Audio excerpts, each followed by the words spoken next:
Nous allons maintenant passer à la parole de Dieu. Amen. Rapidement, nous allons prendre notre Bible, que moi j'appelle la constitution même de Dieu. Alléluia. Amen. Nous allons prendre notre Bible. Vous savez, l'Esprit Saint est le même. La seule qui modérait a beaucoup lu les passages que nous allons lire ce matin. En tout cas, nous aurons ce matin une occasion de faire la lecture de la Bible. Beaucoup d'entre nous n'ont pas cette habitude de lire la Bible. Aujourd'hui, nous allons essayer de lire la Bible. Amen. Alors, nous allons dans Jean chapitre 14. Jean chapitre 14. Jean chapitre 14. Je vais lire du verset 15 au verset 29. Je lis la parole de Dieu au nom de Jésus. Amen. Jean 14, à partir du verset 15. Si vous m'aimez, gardez mes commandements. Et moi je prierai le Père, et il vous donnera un autre consolateur, afin qu'il demeure éternellement avec vous. Et l'Esprit de vérité, que le monde ne peut recevoir parce qu'il ne le voit point et ne le connaît point, mais vous le connaissez, car il demeure avec vous et il sera en vous. Je ne vous laisserai pas orphelins, je viendrai à vous. Encore un peu de temps et le monde ne me verra plus, mais vous me verrez, car je vis et vous vivrez aussi. En ce jour-là, vous connaîtrez que je suis en mon Père et que vous êtes en moi, et que je suis en vous. Celui qui a mes commandements et qui les garde, celui-là qui m'aime, et celui qui m'aime sera aimé de mon Père. Je l'aimerai et je me ferai connaître à lui. Jude, non pas l'Iscariot, c'est-à-dire Judas, ça c'était un autre Jude, lui dit, Seigneur, d'où vient que tu te feras connaître à nous et non au monde? Jésus lui répondit, si quelqu'un m'aime, il gardera ma parole, et mon Père l'aimera. Nous viendrons à lui et nous ferons notre demeure chez lui. Celui qui ne m'aime pas ne garde point mes paroles, et la parole que vous entendez n'est pas de moi, mais du Père qui m'a envoyé. Verset 25. Je vous ai dit ces choses pendant que je demeure avec vous. Mais le consolateur, l'Esprit Saint, le Père enverra en mon nom, vous enseignera toutes choses et vous rappellera tout ce que je vous ai dit. Je vous laisse la paix, je vous donne ma paix. Je ne vous donne pas comme le monde donne. Que votre cœur ne se trouble point et ne s'alarme point. Vous avez entendu que je vous ai dit, je m'en vais et je reviens vers vous. Si vous m'aimez, vous vous réjouirez de ce que je vais au Père, car le Père est plus grand que moi. Et maintenant, je vous ai dit ces choses avant qu'elles n'arrivent, afin que lorsqu'elles arriveront, vous croyiez. Allons rapidement dans Actes des Apôtres, chapitre 1. Actes des Apôtres, chapitre 1, à partir du verset 4. Nous lisons la parole de Dieu, de 4 à 8. Comme il se trouvait avec eux, il leur recommanda de ne pas s'éloigner de Jérusalem, mais d'attendre ce que le Père avait promis, ce que je vous ai annoncé, leur dit-il. Car Jean a baptisé d'eau, mais vous, dans peu de jours, vous serez baptisés du Saint-Esprit. Alors les apôtres réunis lui demandèrent, Seigneur, est-ce qu'en ce temps tu rétabliras le royaume d'Israël? Il leur répondit, ce n'est pas à vous de connaître les temps ou les moments que le Père a fixés de sa propre autorité. Mais vous recevrez, je reprends, mais vous recevrez une puissance, le Saint-Esprit, survenant sur vous, et vous serez mes témoins à Jérusalem, dans toute la Judée, dans la Samarie, jusqu'aux extrémités de la terre. Nous allons terminer par Actes des Apôtres, chapitre 2. Actes des Apôtres, chapitre 2, donc tout juste après, et nous lisons à partir du verset 1. Là, c'est une grande lecture qui demande notre attention. Le jour de la Pentecôte, ils étaient tous ensemble dans le même lieu. Tout à coup, il vint du ciel un bruit comme celui d'un vent impétueux, et il remplit toute la maison où ils étaient assis. Des langues semblables à des langues de feu leur apparurent, séparées les unes des autres, et se posaient sur chacun d'eux. Et ils furent tous remplis du Saint-Esprit, et se mirent à parler en d'autres langues, selon que l'Esprit leur donnait de s'exprimer. Or, il y avait en séjour à Jérusalem des Juifs, hommes pieux, de toutes les nations qui sont sous le ciel. Au bruit qui eut lieu, la multitude accourut, et elle fut confondue, parce que chacun les entendait parler dans sa propre langue. Ils étaient tous dans l'étonnement et la surprise, et ils se disaient les uns aux autres, voici ces gens qui parlent, ne sont-ils pas tous Galiléens? Et comment les entendons-nous dans nos propres langues, dans notre propre langue, à chacun dans notre langue maternelle? Partès, Médès, Élamites, ceux qui habitent la Mésopotamie, la Judée, la Cappadoce, le Pont, l'Asie, la Phrygie, la Pamphylie, l'Égypte, le territoire de la Libye voisine de Cyrène, et ceux qui sont venus de Rome, juifs et prosélytes, crétois et arabes, comment les entendons-nous parler dans nos langues des merveilles de Dieu? Ils étaient tous dans l'étonnement et ne sachant que penser, ils se disaient les uns aux autres, que veut dire ceci? Mais d'autres se moquaient et ils disaient, ils sont pleins de vin doux. Alors Pierre se présenta avec les 11 et leva la voix et leur parla en ces termes. Hommes juifs, et vous tous ceux qui séjournez à Jérusalem, sachez ceci et prêtez l'oreille à mes paroles. Ces gens ne sont pas ivres, comme vous le supposez, car c'est la 3e heure du jour. Mais c'est ici ce qui a été dit par le prophète Joël. Dans les derniers jours, dit Dieu, je répandrai de mon esprit sur toute chair. Vos fils et vos filles prophétiseront, vos jeunes gens auront des visions, et vos vieillards auront des songes. Oui, sur mes serviteurs et sur mes servantes, dans ces jours-là, je répandrai de mon esprit, et ils prophétiseront. Je ferai paraître des prodiges en haut dans le ciel, et des miracles en bas sur la terre, du sang, du feu, et une vapeur de fumée. Le soleil se changera en ténèbres, et la lune en sang, avant l'arrivée du jour du Seigneur, de ce jour grand et glorieux. Alors, quiconque invoquera le nom du Seigneur sera sauvé. Je reprends le 21. Alors, quiconque invoquera le nom du Seigneur sera sauvé. Hommes, Israélites, écoutez ces paroles. Jésus de Nazareth, cet homme à qui Dieu a rendu témoignage devant vous par les miracles, les prodiges et les signes qu'il a opérés par lui au milieu de vous, comme vous le savez vous-même. Cet homme livré selon le dessein, arrêté et selon la préscience de Dieu, vous l'avez crucifié, vous l'avez fait mourir par la main des impies. Dieu l'a ressuscité en le délivrant des liens de la mort, parce qu'il n'était pas possible qu'il fût retenu par elle. Car David dit de lui, je voyais constamment le Seigneur devant moi, parce qu'il est à ma droite, afin que je ne sois point ébranlé.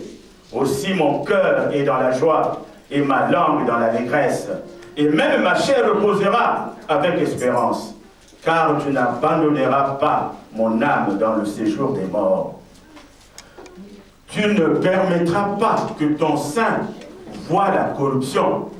Tu m'as fait connaître les sentiers de la vie. Tu me rempliras de joie par ta présence. Hommes, frères, qu'il me soit permis de vous dire librement, au sujet du patriarche David, qu'il est mort, qu'il a été enseveli, et que son sépulcre existe encore aujourd'hui parmi nous. Comme il était prophète, et qu'il savait que Dieu lui avait promis avec serment de faire asseoir un de ses descendants sur son trône. C'est la résurrection du Christ qu'il a prévue et annoncée, en disant qu'il ne serait pas abandonné dans le séjour des morts et que sa chair ne verrait pas la corruption. C'est ce Jésus que Dieu a ressuscité. Nous en sommes tous témoins. Élevé par la droite de Dieu, il a reçu du Père le Saint-Esprit qui avait été promis. Et il l'a répandu comme vous le voyez et l'entendez. Car David n'est point monté au ciel, mais il dit de lui-même, le Seigneur a dit à mon Seigneur, assieds-toi à ma droite, jusqu'à ce que je passe de tes ennemis ton marchepied, que toute la maison d'Israël sache. Donc, avec certitude, que Dieu a fait Seigneur et Christ, ce Jésus que vous avez crucifié. Après avoir entendu ce discours, ils eurent le cœur vivement touché. Et ils dirent à Pierre et aux autres apôtres, « Hommes, frères, que ferons-nous » Verset 38. Pierre leur dit, « Repentez-vous et que chacun de vous soit baptisé au nom de Jésus-Christ pour le pardon de vos péchés, et vous recevrez le don du Saint-Esprit, car la promesse est pour vous, pour vos enfants, et vous tous, ceux qui sont au loin, en aussi grand nombre que le Seigneur notre Dieu les appellera. Et par plusieurs autres, il les conjura et les exhortait, disant, sauvez-vous de cette génération perverse. Ceux qui acceptent sa parole furent baptisés. Ceux qui acceptèrent sa parole furent baptisés. Et en ce temps-là, le nombre des disciples augmenta d'environ 3000 âmes. Seigneur, cette parole est la tienne. Nous te la recommandons. Et nous savons que tu es Dieu et qu'en ce moment tu es présent dans cette salle. Béni sois-tu au nom de Jésus. Amen. Amen. Asseyez-vous bien. Alors le titre de notre message, c'est l'effusion du Saint-Esprit. L'effusion du Saint-Esprit. L'effusion du Saint-Esprit, c'est-à-dire la grande manifestation du Saint-Esprit. Nous dirons tout simplement en conclusion que nous avons fêté la Pâque. La Pâque avait un événement important, parce que la Pâque avait vu Jésus-Christ être arrêté, Jésus-Christ être jugé en urgence, Jésus-Christ être crucifié et Jésus-Christ être ressuscité. C'est la Pâque. Entre Pâques et Pentecôte, il se passe 50 jours. Alors, comme nous l'avons lu, quand il ressuscite, quand il revient parmi les siens, il y aura beaucoup de doutes. Et celui qui doute réellement, il s'appelle Thomas. Voilà pourquoi quand nous donnons les prénoms aux enfants, évitons celui de Thomas. Parce que Thomas, c'est l'incrédulité. Si nous l'avons déjà donné, il y a la grâce de Dieu.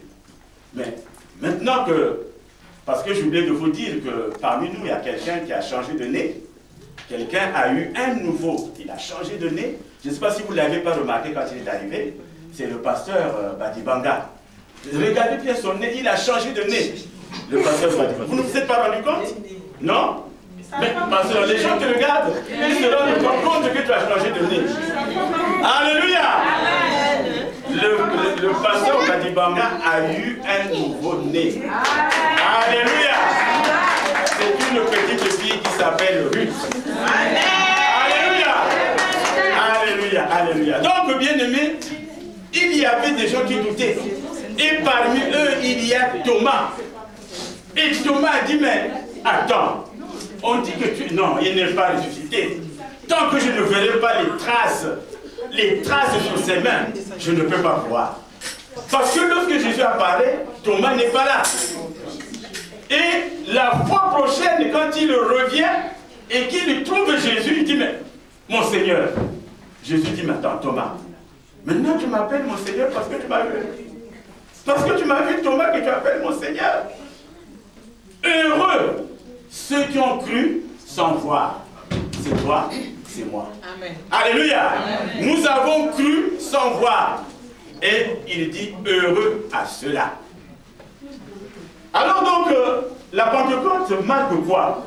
La Pentecôte, c'est une fête qui célèbre le Saint-Esprit. Qui célèbre cette promesse, la fête, quand il leur dit ne vous éloignez pas de Jérusalem. Donc cette promesse, il va l'accomplir. Et cette promesse s'accomplit le jour de la Pentecôte. La Pentecôte donc célèbre en tout cas le Saint-Esprit. Mais la Pentecôte, comme vous l'avez vu, marque aussi le début de l'Église de Jésus-Christ. Parce que Jésus-Christ, de son vivant, n'avait pas d'Église. D'abord, il était taxé de tout et il allait dans les synagogues. Mais il avait dit à Pierre que sur cette pierre, je bâtirai mon Église. Donc la première Église sera bâtie ce jour de Pentecôte. C'est ce jour-là que Pierre, rempli du Saint-Esprit, lui qui avait peur, on y reviendra, rempli du Saint-Esprit, va parler au grand de ce monde qui était à Jérusalem. Lui qui avait peur, parce qu'il était rempli du Saint-Esprit. C'est le début de l'église de Jésus-Christ, cette église dans laquelle nous nous trouvons aujourd'hui. cette église dans laquelle seront vos enfants, seront nos petits-enfants, et à perpétuité. C'est-à-dire cette église est pérenne, elle sera pérennisée. Même si aujourd'hui, c'est comme je disais à mon frère bien-aimé Papa Joseph, je lui disais, Papa Joseph, si la source de vie était une église de l'homme, si c'était une église de Péléka, cette source de vie n'existerait plus. Mais comme elle est l'église de Dieu, comme cette église appartient à Dieu, nous verrons des gens défiler. Le problème qu'il y a dans cette église, vous ne le savez pas, nous prions vraiment Jésus-Christ. Et là où on prie réellement Jésus-Christ, celui qui a un cœur qui ne tient pas, il ne peut pas résister. Amen. Il est obligé de fuir. Parce que parfois vous vous demandez, mais tel frère ne vient plus, qu'est-ce qui se passe? Est-ce que tu as vu son cœur? Est-ce que tu as vu son cœur? Est-ce qu'il peut résister à la chaleur? Est-ce qu'il peut résister à la puissance du Saint-Esprit? On ne va pas dans une église pour aller tenter Dieu. Et quand tu vas tenter Dieu, c'est pour cela, il y a quelques années, mon fils Stéphane, une fois il était avec moi, j'espère que tu t'en souviens, Stéphane me dit, mais l'autre est parti. Je dis, oui, mais l'autre est parti. Parce qu'il n'a pas pu tenir. Il n'a pas pu tenir. Pour tenir, il faut avoir l'Esprit de Dieu. Donc, cette église de Jésus a commencé le jour de la Pentecôte. Cette église a commencé le jour de la Pentecôte. Et bien aimé, ce matin, nous allons voir quoi? Nous allons voir 3 points si le temps le permet. Et j'espère qu'il nous le permettra. Nous allons voir 3 choses importantes. La première chose que nous allons voir, qu'est-ce que le Saint-Esprit? Ce n'est pas facile de définir le Saint-Esprit. Nous en parlons, mais c'est quoi le Saint-Esprit? La deuxième chose que nous allons essayer de voir, on l'a déjà vu, mais dans la lecture, la promesse et l'accomplissement de cette promesse. Il y a la promesse et l'accomplissement de cette promesse. La troisième chose que nous allons voir, c'est le Saint-Esprit en nous. Et nous prendrons l'exemple de Pierre, moi que j'appelle l'homme de la révélation. Je l'appelle l'homme de la révélation, parce que Pierre, lui, il va expérimenter le Saint-Esprit. Donc nous allons voir son exemple. Alors bien aimé, qu'est-ce que le Saint-Esprit? Il y a beaucoup de lectures que vous pouvez faire. Je donnerai quelques références parce qu'on ne peut pas les lire. Le Saint-Esprit, au fait, c'est l'Esprit de Jésus-Christ. Le Saint-Esprit, c'est son esprit. Le Saint-Esprit, c'est l'Esprit de Dieu. Maintenant, je veux m'arrêter un peu. Vous savez que dans les églises évangéliques, il y a des doctrines. Il y a même des doctrines qui disent « Nous allons être des échangistes. Toi, tu as une femme, moi j'ai une femme. Tu vas avec ma femme, moi je vais avec ta femme. Et un autre va avec la femme de l'autre. » Ça, c'est du blasphème. Mais ça se passe dans les églises évangéliques. Ça se passe dans les églises évangéliques. Parce que nous sommes une église évangélique. Mais ce qui nous fait reconnaître une église évangélique, elle est chrétienne, certes, elle est évangélique, c'est-à-dire elle est basée sur l'évangile de Jésus-Christ.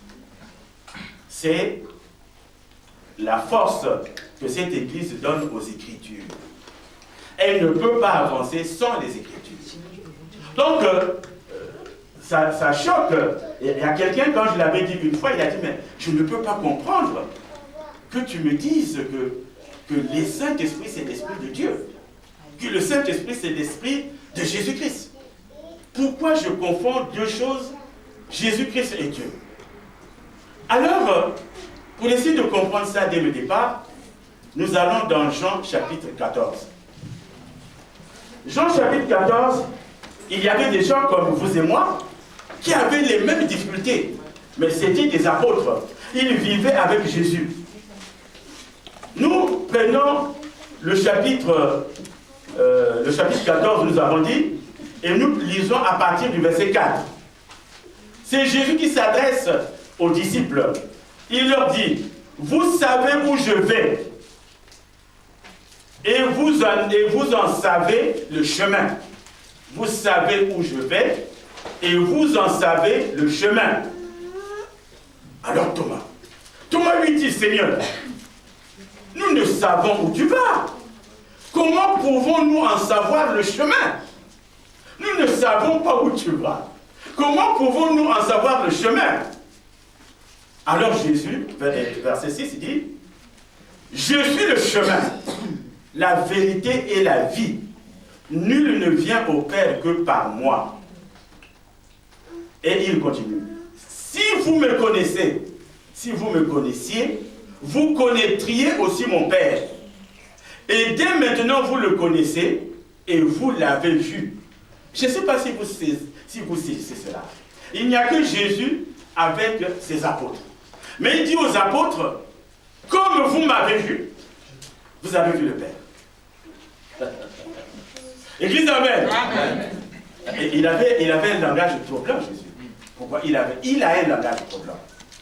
Alors Philippe lui dit, mais Seigneur, montre-nous le Père, et cela nous suffit. Jésus lui dit, il y a si longtemps que je suis avec vous, et tu ne m'as pas connu, Philippe. Philippe lui demandait de lui montrer le Père. Et il lui dit, il y a longtemps que je suis avec vous, et tu ne m'as pas connu, Philippe. Il y a longtemps que je suis avec vous, et tu n'as pas connu, tu ne sais pas que je suis le Père. Église, amen. Amen. Et tu ne m'as pas connu, Philippe. Celui qui m'a vu a vu le Père. Église, amen. Amen. Celui qui m'a vu a vu le Père. Comment dis-tu, montre-nous le Père? Alléluia. Amen. Et il continue. Ne crois-tu pas que je suis dans le Père et que le Père est en moi? Les paroles que je vous dis, je ne les dis pas de moi-même. Et le Père qui demeure en moi, c'est lui qui fait les œuvres. Croyez, je suis dans le Père et le Père est en moi, et croyez du moins à cause des œuvres. Église, amen. Amen. Tout ce que je fais, ce n'est pas en tant que Jésus, mais je le fais en tant que Père. Alléluia. Aujourd'hui, vous avez des églises. Je ne veux pas faire la publicité des églises, mais vous avez dans une église, vous avez certainement vu cette église-là, on l'appelle la voie. La voie. Pour eux, Jésus n'est pas Dieu. Pour eux, Jésus n'est pas Dieu. Et ils l'enseignent. Donc, ce que la parole dit ici, ils ne l'ont jamais lu. Ils ne l'ont jamais lu. C'est-à-dire, la parole de Dieu est simple. Mais il suffit d'en avoir la révélation. Amen. Tout ce qui est révélé est pour nous. Mais ce qui est caché est pour Dieu. Église, amen. Amen. Donc, Jésus dit, celui qui m'a vu. C'est comme aujourd'hui le petit qui venait de chanter. Il dit, mais attendez. Moi, vous me voyez chanter. Mais, je suis le Père. Mais, le papa, là où il est, sera troublé. Parce qu'en fait, cet enfant n'est pas Jésus. Il n'est pas Jésus. Et là, il y a encore une question qui vient. Quand nous allons dans Matthieu 28, verset 19, il nous dit, allez, faites de toutes les nations des disciples, les baptisant au nom du Père, du Fils et du Saint-Esprit. Vous allez les baptiser au nom du Père, du Fils et du Saint-Esprit. Et nous avons des églises où ils disent, ils prient chaque fois au nom du Père, du Fils et du Saint-Esprit. Mais c'est le jour de la Pentecôte. C'est le jour de la Pentecôte que cette révélation a été donnée. Le jour de la Pentecôte. Parce que le jour de la Pentecôte, Pierre aura la révélation que lorsqu'on dit le Père, le Fils et le Saint-Esprit, il s'agit d'une seule et même personne. Amen. Alléluia. Amen. Parce qu'aujourd'hui, si je dis, je parle au Père, mon fils est Père, papa aussi est Père, moi aussi je suis Père. Mais le Père a un nom. Quand je dis je voulais parler au Fils, le Fils, nous avons tous des fils, mais le Fils a un nom. Alors c'est difficile à comprendre. Mais je vais prendre d'une sœur, l'exemple d'une sœur que j'aime bien, qui est au fond là-bas. Maman, Niéniéli, ça va? Tu vas bien, maman? Ça va venir. Donc elle est au fond là-bas, je vais prendre son exemple. À travers elle, je prendrai les exemples des autres femmes. et les femmes.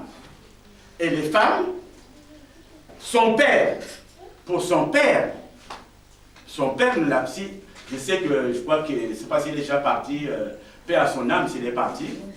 Alors, si son père était là, en appelant sa fille, il dirait, ma fille vient. Ah, il arriverait devant elle, il dirait, ah ma fille, que je t'aime. C'est une personne qui s'appelle Maman Nyeri. Maintenant, quand vous allez prendre sa fille à elle, qui s'appelle Daniel, qui est là, et son fils qui s'appelle Amour, petit Amour. Ah d'accord. Eux justement, sans oublier le petit bien sûr, eux quand ils vont parler de cette même femme, ils ne diront pas ma fille, mais ils diront, sois bénie, maman. Église, amen. Amen. On parle de la même personne. La même personne a le rôle de fille pour son père. Et lorsque le père de maman Mireille va parler de sa fille, il dit ma fille, il s'agit de Mireille. Et lorsque Daniel et Amour et le petit vont parler de leur mère, maman, il s'agit aussi de Mireille. Et lorsque papa Nini, le président de notre église, il va dire, oh ma chérie, que tu m'as manqué, que je t'aime. Il s'agit aussi de Mireille. Amen. Alléluia. Amen. Il s'agit aussi de Mireille. Elle s'appelle Mireille, mais elle est la fille de son père, elle est la mère de ses enfants, et elle est la femme de son mari. Alléluia. Amen. Donc, Jésus-Christ joue le rôle de père, il joue le rôle de fils, et il joue le rôle de Saint-Esprit. Il s'agit de la même personne. Amen. Église, amen. Amen. C'est la parole de Dieu. Amen. Alléluia. C'est la parole de Dieu. Donc, quand on dit le Saint-Esprit, parce qu'il dit, je viendrai à vous, je m'en vais, mais je viendrai à vous. Il viendra à eux comment? Par le Saint-Esprit. Par le Saint-Esprit. Parce que Jésus dit ce qu'il fait, et il fait ce qu'il dit. Il a promis partir. Et pendant que je veux vous envoyer le Consolateur. Le Consolateur qui vous enseignera toutes ces choses à mon nom. Alléluia. Donc le Consolateur, l'Esprit, n'est autre que Jésus-Christ lui-même. Mais nous ne le voyons pas.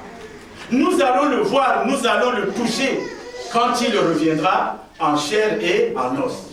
Maintenant, il est avec nous. C'est le Saint-Esprit. Donc le Saint-Esprit, c'est l'esprit de vérité. C'est l'esprit de vérité, c'est cet esprit-là qui nous donne la foi en Christ. C'est cet esprit-là qui nous donne l'amour, c'est cet esprit-là qui nous donne la force, c'est cet esprit qui nous donne la sagesse, c'est cet esprit qui nous donne la grâce, c'est cet esprit qui nous donne la gloire. L'esprit, le Saint-Esprit. Il nous donne la force, il nous donne la sagesse, il nous donne l'intelligence.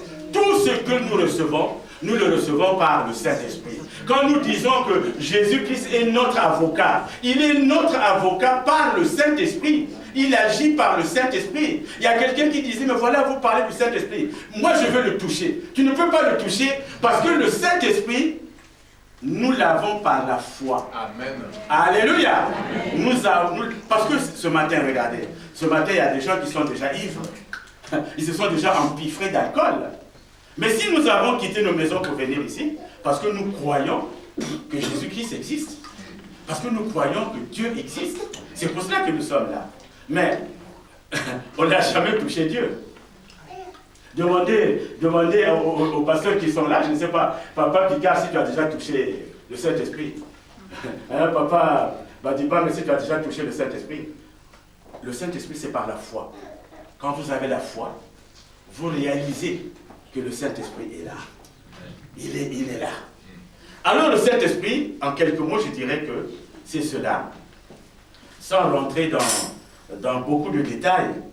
Et puis, le Saint-Esprit habite dans le cœur du chrétien né de nouveau. Alors, je veux marquer un arrêt, tout simplement pour essayer de vous expliquer encore une chose, quand on dit que le Saint-Esprit nous convainc du péché. Le Saint-Esprit nous convainc du péché. Là aussi, il y a beaucoup de confusion dans les interprétations. Il nous convainc de quel péché? Le péché de ne pas reconnaître que Jésus-Christ est Seigneur, que Jésus-Christ est Dieu. C'est un péché. Aujourd'hui, d'ailleurs, il dira au geôlier de Paul et Silas, il lui dit, c'est Paul qui parle avec Silas, il dit, mais qu'est-ce que je dois faire? C'est Actes des Apôtres, je crois, c'est pas chez 16 ou quoi. Il dit, mais qu'est-ce que je dois faire pour être sauvé? Ils vont lui dire, crois au Seigneur Jésus et tu seras sauvé, toi et ta famille. Donc pour être sauvé, il faut croire au Seigneur Jésus. Et maintenant la question qui brûle certainement quelque part, mais celui qui ne croit pas, est-ce qu'il sera sauvé? Je vous dis non. Non. Celui qui ne croit pas au Seigneur Jésus ne sera pas sauvé. Amen. Alléluia. Amen. Ah, vous êtes un peu surpris. C'est la parole de Dieu. Pour être sauvé, il faut croire au Seigneur Jésus. Crois au Seigneur Jésus et tu seras sauvé, toi et ta famille. C'est pour cela que nous sommes là. Nous sommes là pour nous sauver nous-mêmes, pour sauver nos familles, dans nos prières. C'est pour cela que nous sommes là. Donc, c'est le Saint-Esprit. Donc, rapidement, parce que je regarde l'heure, ça bouge. Et le Saint-Esprit, le Saint-Esprit, c'est merveilleux. C'est merveilleux. Regardez cette femme-là qu'on appelle Anne. Elle était tellement en train de prier. Elle était tellement en train de se... Elle était vraiment dans la prière. Et Élie qui la voit, lui dit, mais toi tu consommes trop de vin. Elle dit, non, c'est pas le vin. C'est pas le vin. J'ai une détresse. Et je sens en moi quelque chose. C'est-à-dire, aujourd'hui, quand vous voyez quelqu'un qui est saisi par le Saint-Esprit, quand il est saisi par le Saint-Esprit, c'est vrai, aujourd'hui, on assiste à beaucoup de fantaisies. On assiste à beaucoup de fantaisies. Parce que l'Esprit de Dieu parle aux gens. L'Esprit de Dieu nous parle comme je suis en train de vous parler. Mais pour que tu entendes l'Esprit de Dieu, il faut que tu sois sanctifié. Il faut que tu sois sanctifié. Il faut que tu sois quelqu'un de prière. Il faut que tu sois quelqu'un d'amour. Il faut que tu sois quelqu'un, en tout cas, qui aime l'autre. Parce que le plus souvent, quand nous prions, nous ne cessons de dire, oh mon Dieu, que je t'aime, Seigneur. Que je t'aime, Seigneur. Tout à l'heure, les filles ont chanté, prends-moi. Prends-moi, Seigneur, amène-moi là où tu veux, Seigneur. C'est que vous avez chanté, je crois. Prends-moi. Prends-moi, Seigneur. Mais oui, tu es là. Prends-moi, Seigneur. Mais à côté, il y a ton frère qui est malade. À côté, il y a ton frère qui n'a rien à manger. Tu es incapable de l'aimer. Tu vas aimer Dieu que tu ne vois pas.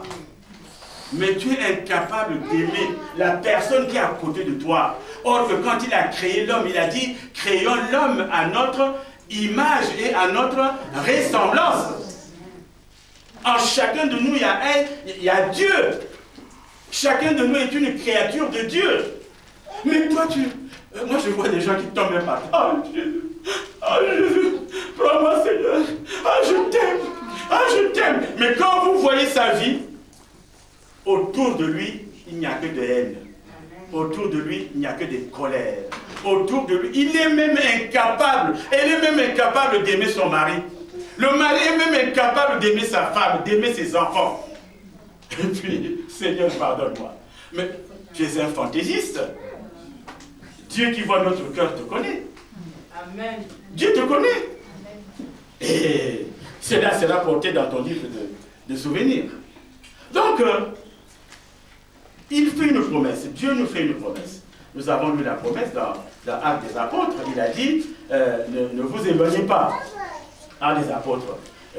Il dit, voilà, verset 4, ne pas s'éloigner de Jérusalem, mais attendre ce que le Père avait promis. Vous allez recevoir le Saint-Esprit.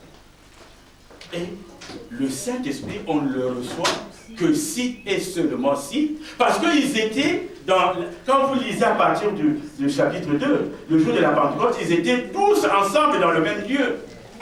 La Bible dit, si deux s'accordent, aujourd'hui dans cette église, nous pouvons faire 1000 prières. Nous pouvons faire 2000 prières. Mais pendant que nous prions, oh Seigneur, nous avons tel frère qui n'a pas de papiers. Seigneur, si tu peux lui donner les papiers. Pendant qu'on prie, nous tous, nous sommes là. Mais toi, au lieu de prier pour les papiers du frère, tu dis, quand il aura les papiers, il va perdre leur temps. Il prie pour les papiers. Donc toi, au fait, tu remues les lèvres. Vous savez, comme il y a des gens qui chantent, mais on n'entend pas la voix. Donc tu remues les lèvres, mais tu n'es pas d'accord. Alors que la Bible dit, si deux s'accordent. C'est pour cela qu'une prière, pour nous monter vers le Seigneur, il faut que nous soyons tous de commun accord. Il y a des églises où les gens font des veillées tous les jours. Où des gens font des jeûnes tous les jours. Il y a jeûne. Il y a jeûne comme ça, il jeûne. Il y a ceci, mais rien ne se passe. Les gens qui demandent ceci, rien ne se passe. Pourquoi? Parce que dans cette église, ils ne prient pas en esprit et en vérité. Le Saint-Esprit, c'est celui qui fait l'avocat quand on dit Jésus est notre avocat. Jésus agit par le Saint-Esprit. Il agit par le Saint-Esprit. Alors, la promesse, nous l'avons lue, il avait fait cette promesse parce qu'il leur dira, il est mieux pour vous. Vous avez tout à gagner que je parte auprès du Père. Vous avez tout à gagner. Mais je vous enverrai, je dirai au Père qu'il vous envoie un autre consolateur. L'autre consolateur, c'est le Saint-Esprit. Le Saint-Esprit. Le Saint-Esprit. Il ne vient pas après avoir mangé beaucoup de, je ne sais pas de quoi, ou d'attiquer, tous les jours vous ne faites que manger, vous ne prenez pas le temps de prier, et vous êtes dans les péchés, vous êtes dans les diffamations, vous êtes dans... Vous savez, quand les enfants de Dieu se retrouvent, ils ne parlent jamais du Seigneur, mais ils parlent d'eux-mêmes. Oh, quel a fait ça? Tu as vu sa bouche comment? Tu as vu comment il marchait? Tu as vu... Donc, comment voulez-vous que le Saint-Esprit vienne à vous? Il ne peut pas venir à vous. Il ne peut pas. Donc aujourd'hui, vous les voyez qu'ils sont tous ensemble, dans le même lieu. Être ensemble, lorsque nous sommes ensemble. Il y a un cantique qui dit, si vous croyez et que je crois, si vous croyez et que je crois, et qu'ensemble nous prions, nous ferons descendre l'Esprit, et la source sera sauvée, sauvée. Et la source sera sauvée, et la source sera sauvée. Puis le Saint-Esprit descendra, et la source sera sauvée. La seule condition, si vous croyez, si je crois, et si ensemble nous prions. Si nous croyons ensemble, si nous prions ensemble, nous serons tous sauvés. Vous allez voir, là il y a eu beaucoup de cas d'intercession, mais il y a des gens qui ont des réponses. Il y a des gens qui ont des réponses dans les intercessions. Pourquoi? Parce qu'on croit, on prie ensemble, et l'Esprit de Dieu agit. Alors l'Esprit, cette promesse a été accomplie.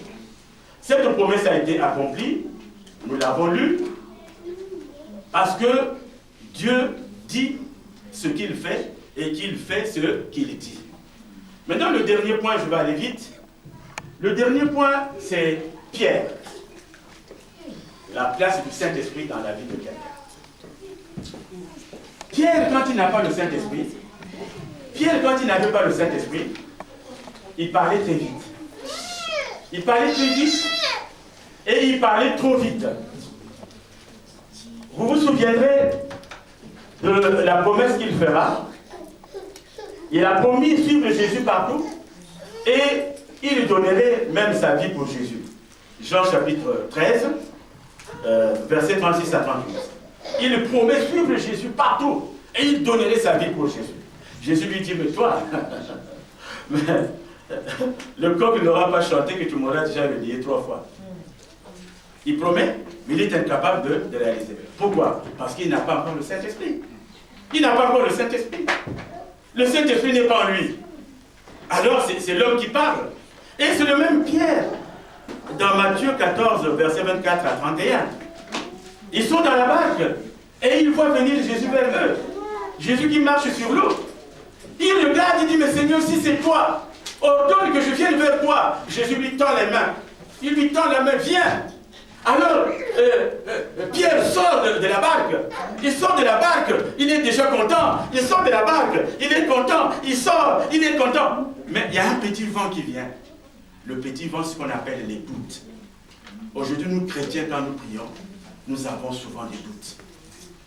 Aujourd'hui, nous chrétiens, quand nous prions, nous avons souvent des doutes. Donc, Pierre, qui sort de la barque, il a vu Jésus marcher. Alors, lui, il va vers Jésus. Il marche. Mais, il y a eu un petit vent, c'est-à-dire, il a douté. Et comme il a douté, il commençait à s'enfoncer. Jésus vient et le prend. Il lui dit, homme de peu de foi, pourquoi tu doutais de moi? L'Église, amen. Homme de peu de foi, pourquoi tu doutais de moi? Le doute. C'est le doute qui rend impuissante l'intervention du Saint-Esprit. Il dit, si seulement vous avez une foi comme une graine de sénévé, elle est toute petite. Une petite graine de sénévé. Il nous manque ça, nous n'avons pas la foi. Or qu'avec la foi, vous pouvez déplacer les montagnes. Mais le plus souvent, nous voulons du rapide. Je cherche du travail, je vais à l'intercession, on se met à prier, papa Picarella, on fait la prière, les gens qui disent, encore papa, priez pour moi. Vous voulez que Dieu que vous sortiez, qu'on vous appelle pour travailler. Ah, mais ça fait déjà un mois que je vais à l'heure d'intercession. C'est toi là, ça me fatigue. Hein? Dieu n'agit pas. Dieu, c'est le seul qui n'est jamais en retard. C'est le seul qui n'est jamais en avance, mais qui agit au moment opportun. Église, amen. Il agit toujours au moment opportun. Donc, la foi. Paul et Pierre, pardon. C'est pas toi, papa. Pierre, donc, quand il n'a pas l'Esprit de Dieu, quand il n'a pas le Saint-Esprit, il dit n'importe quoi. Et c'est le même.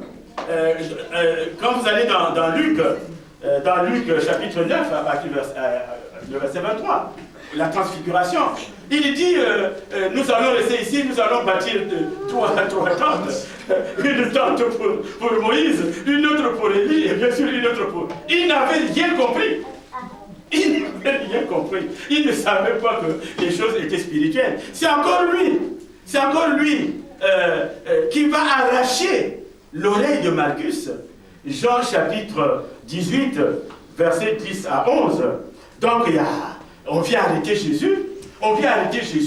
Et lui dit, mais attends, nous avons une épée. Moi j'avais dit que je veux me battre. Il arrache l'oreille de Malchus. Qu'est-ce qu'il lui dit? Non. Le combat n'est pas un combat charnel, c'est un combat spirituel. Église, amen. Aujourd'hui, avec ton frère, tu n'as pas un combat charnel. Ce n'est pas, celui-là, quand je le verrai, il y a des gens qui disent ça. Dès que je vais le croiser, en tout cas, vous allez voir. Dès que tu le vois très loin là-bas, vous savez que les hommes ont l'habitude d'enlever la veste. Hein? Les hommes enlèvent la veste pour ne pas la salir. Donc, tu enlèves la veste, tu es avec ta femme, tu remets à ta femme. Tu vois l'autre, je veux me battre. Mais le problème, ta femme est sûre que tu vas gagner. Mais toi-même, tu n'es pas sûr que tu vas gagner. Ta femme et tes enfants sont sûrs que tu vas gagner. Vous savez, aujourd'hui, quand un homme a un problème avec l'autre, demandez à sa femme, elle est sûre que son mari sera le plus fort. Vous demandez aux enfants, ils disent, mais mon papa est fort. Eh bien, il reçoit un peu de poids, il est dedans. Il tombe. Église, amen. Donc, c'est cela, bien aimé. Le combat spirituel, mais lui, il le voyait charnellement. Le même Pierre, qu'est-ce qu'il va faire? Jean chapitre 21, verset 7. Le même Pierre, comme il a vu que Jésus est arrêté, il est découragé. Le découragé. Il est découragé. Moi, je croyais en cet homme-là, il allait faire des trucs, mais on l'a quand même arrêté. Ah, allons-y. Alors encore pêcher le poisson. Alors que Jésus lui avait dit que je ferai de toi un pêcheur. Mais il n'est plus pêcheur d'homme, il va maintenant pêcher des poissons. Il est tout nu quand le Seigneur arrive. Dès qu'on lui dit, mais c'est le Seigneur, il plonge dans l'eau. Le découragement. C'est le même Pierre, il n'a pas encore le Saint-Esprit. Et qu'est-ce qu'on verra encore de ce Pierre-là? On verra encore que Pierre, c'est quelqu'un qui dit n'importe quoi. Mais le même Pierre, quand il est poussé par le Saint-Esprit, qu'est-ce qu'il va d'abord faire? Actes des Apôtres, chapitre 5, vous prenez les trucs, puisque je suis déjà un peu dépassé. Actes des Apôtres, chapitre 5, versets 3 à 10, il va démasquer Ananias et Saphira, qui voulaient jouer avec le Saint-Esprit. Ils ont dit, mais vous aurez pu garder votre argent, pourquoi vous venez tromper le Saint-Esprit? Et ce n'est pas tout. Actes des Apôtres, toujours Actes des Apôtres, chapitre 8, verset 18 à 24, c'est encore lui. Actes des Apôtres, c'est encore lui qui va démasquer un magicien qui s'appelle Simon. Donc Simon arrive, il voit qu'on impose la main aux gens pour que le Saint-Esprit soit en lui. Il dit, mais attendez, moi aussi je vous donne un peu d'argent. Je vous donne un peu d'argent pour que j'ai le Saint-Esprit. Donc, Pierre le remarque, il le démasque et il le confond. Là, il est rempli du Saint-Esprit. Et c'est encore le même Pierre qui va faire cette prédication que nous avons eue. La plus grande prédication de la Bible, Actes des Apôtres. C'est lui qui va parler à toute cette foule, une grande foule. Alors que, quand il n'avait pas le Saint-Esprit, il voulait se réchauffer. Il y a une femme qui le reprenait. Hey, toi, tu ne t'es pas... non, moi je ne connais pas Jésus. Non. Parce qu'il avait peur d'aller en prison. Mais quand il a le Saint-Esprit, il se met debout devant la foule. C'est dire que, si vous voyez les hommes de Dieu être ici debout, en train de parler, c'est qu'ils ne parlent pas de leur propre gré. Ils ne parlent pas de leur propre force. Il y a quelque chose qui entre en nous. Il y a quelque chose. Et si ce quelque chose n'est pas là, vous sentez que c'est l'homme qui parle. C'est ça la différence. Le Saint-Esprit, c'est pas comme ce magicien qui voulait qu'on lui donne le Saint-Esprit parce qu'il voulait de l'argent. Le Saint-Esprit parle. Mais aujourd'hui, je vais peut-être terminer par là, aujourd'hui, nous remarquons, nous hommes de Dieu, je m'adresse aux hommes de Dieu, nous en abusons. Parce que Dieu donne des dons. Dieu peut donner la parole de connaissance. Dieu peut donner la parole de connaissance à quelqu'un. Il peut donner, c'est-à-dire, il peut donner la parole de sagesse. Il peut donner, c'est-à-dire, il y a beaucoup de choses, le don de guérison, le don de ceci, le don de la prophétie. Mais nous, les hommes de Dieu, aujourd'hui, nous en abusons. Vous allez voir dans des églises où les hommes de Dieu viennent comme je suis là, Dieu m'a parlé. Dieu m'a parlé, il m'a dit ça. Dieu m'a parlé, il m'a dit ça. Et qu'est-ce qui se passe? Nous, les hommes de Dieu, nous sommes en train de détruire des familles. On est en train de détruire des familles. Parce que quand tu vas à l'église, il y a quelqu'un qui regarde comme ça et dit, ah, ta sœur est sorcière. Ta sœur est sorcière. Mais si Dieu te l'a dit, ce que tu dois faire, c'est d'intercéder. Nous ne devons pas tout exposer. Dieu m'a dit, il m'a parlé de toi comme ça. Mais oui, mais est-ce qu'il a parlé de toi-même? Il a dit quoi? Il t'a parlé de moi, oui, mais de toi-même. Est-ce que toi-même, tu n'as pas de problème? Est-ce que toi-même, tu n'as pas de difficulté? Donc, nous les hommes de Dieu aujourd'hui, nous n'avons pas ce qu'on appelle l'humilité. Dernièrement, j'ai vu on m'a envoyé un truc, vous savez qu'avec WhatsApp, il y a plein de choses. Il y a des gens qui se battent pour aller prendre une veste. Aller seulement toucher la veste du serviteur. Donc je prends ma veste, je la mets là, les gens se bousculent parce qu'ils viennent de toucher la veste et ils tombent. Et il arrive aussi que le serviteur entre comme je. Il vient toujours en retard. Hein. Il entre, vous l'attendez au jour de la prière, l'heure de la prière, il est là. Il dit Alléluia, Alléluia, il fait ceci, tout le monde tombe. Il fait ça, tout le monde tombe. Il fait ça, tout le monde tombe. Est-ce que Jésus l'a fait? Alléluia. Nous sommes imitateurs de Jésus-Christ. Est-ce que dans la Bible, on a vu Jésus faire ceci, faire tomber? Oui, le jour où ils sont venus l'arrêter. Le jour où ils sont venus l'arrêter, quand il leur a dit qu'il cherchait vous. Et quand ils ont dit, quand il a dit qu'il était Jésus, les gens ont reculé, les gens sont tombés. Mais à part ça, est-ce qu'il l'a fait? Nous travaillons.